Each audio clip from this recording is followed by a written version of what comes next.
all those Mudkip lovers out there, this is PokeCap TCG, and for this video, I'm gonna talk about the beginner's guide to collecting Pokemon cards in the Philippines. So you all know, not everyone has the money on paying the expensive Pokemon cards, so that's why this guide will be for budget friendly collectors. So we have here smart. So in collecting, you have to collect with intention. You have to collect with a purpose and be smart with your decisions, especially that you're spending money not only for investing or for business purposes or sidelines or side hustles. You're just collecting for the art of it and the appreciation for the Pokemon industry as a whole. You like certain cards, you like certain Pokemon, like certain trainers, and I'm here to try and educate you on how to be smart with your decisions on purchasing product. So we have here um, the different kinds of products that you can actually collect that's prevalent or very common in the Philippines. So what to collect? So it's either you can collect English or Japanese, but there are also languages that's resurfing as well as Korean, Chinese.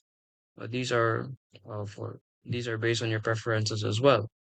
And in terms of the focus of what kind of cards you'll collect, just EX cards, art rares or secret rares, special art rares, illustration rares, or uh, special illustration rares. Art rares, secret rares, and special art rares, or those that would have the art word of it is for Japanese products.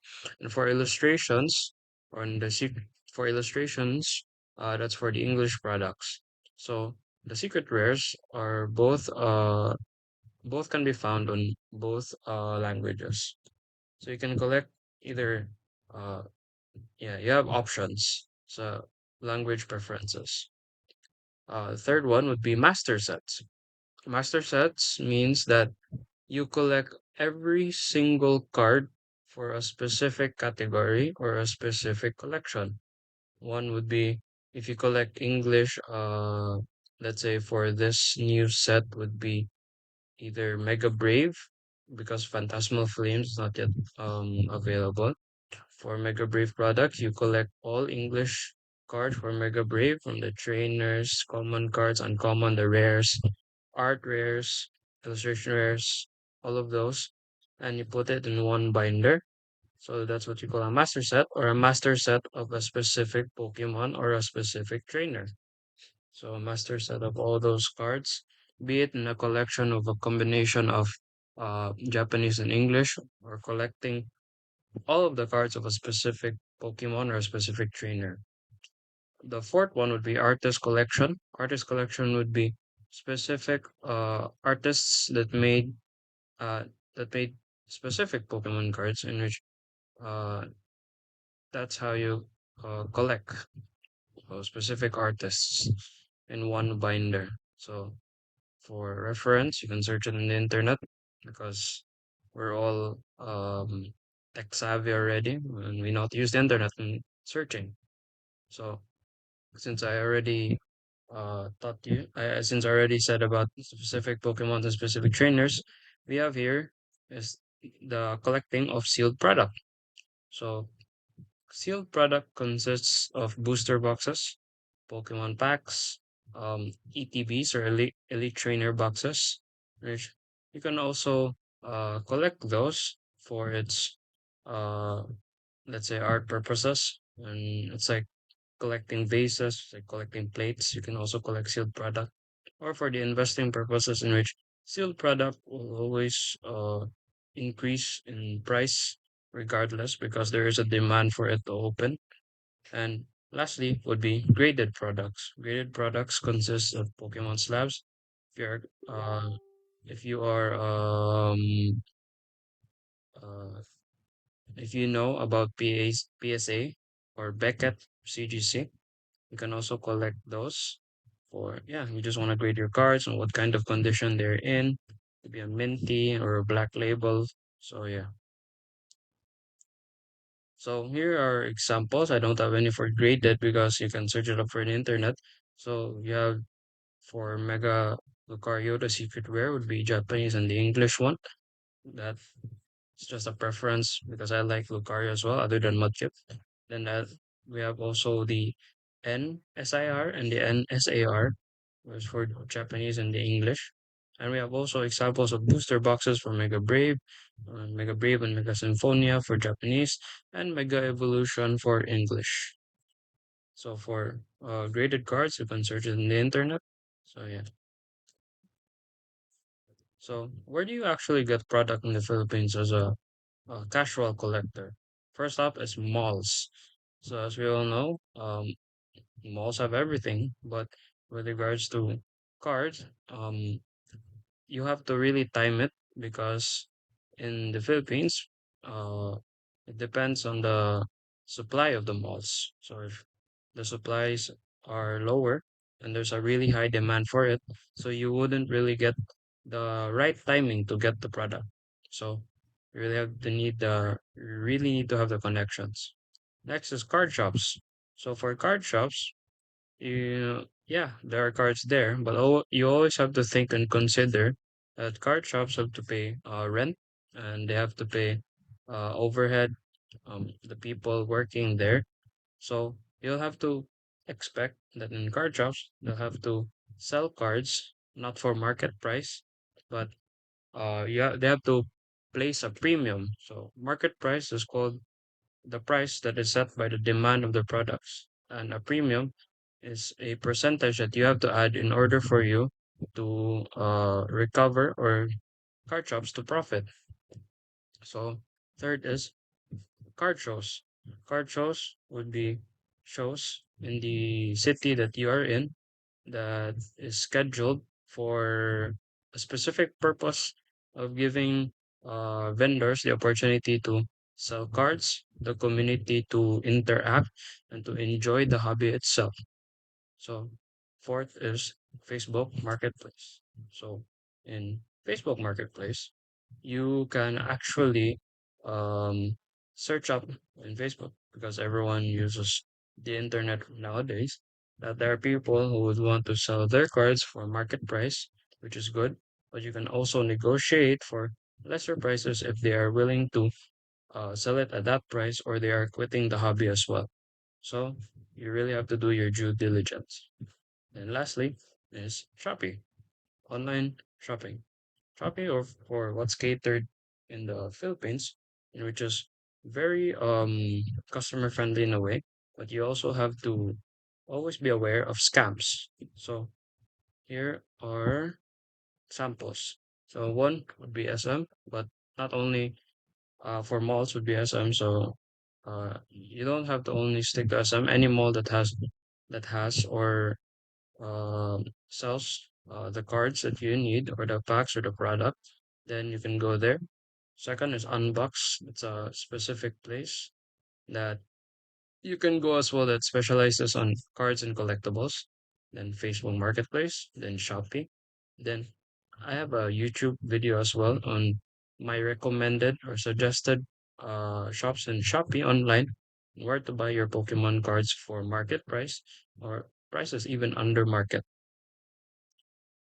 So next is how do you actually collect? So this is a guide as well that specific first on the pricing. So where do you actually get the specific prices so that you wouldn't be ignorant on how much or what is the value of the card that you have to sell or what is the value of the card that you want to buy. So in the Philippines, people or the community uses price charting. Price charting basis based its prices from eBay's uh algorithm. Then next is TCG player, in which it bases its pricing on its demand or the traffic that goes into the website. We have eBay as well, so this where you buy and sell, and you can check out as well the pricing of the cards that you have or you don't have, or cards that you want to buy, and the new app, which is Collector.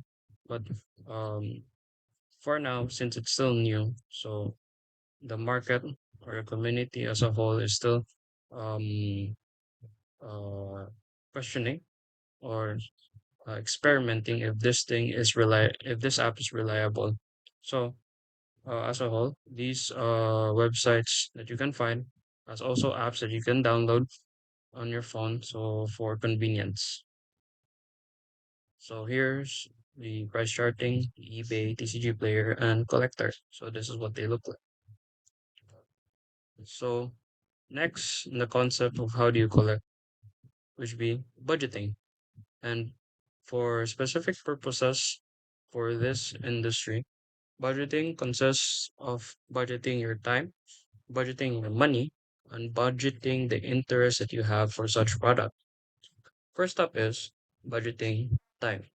In terms of budgeting of time, you also have to be very good with actually thinking of how you spend the time and actually getting the product, how you have to work or the time that you have to work in order for you to procure the money into spending that product. And also you have to think of the future demand of that product as well. So you can also time it. For example, if there's a new set, it's already known in the industry that if you buy something on the new set and the new set just came up, everyone wants it. So people will actually price it so high because everyone wants it. So there's like a scarcity thing, scarcity in which there is less of something and more people who wants it. So it's going to be more expensive.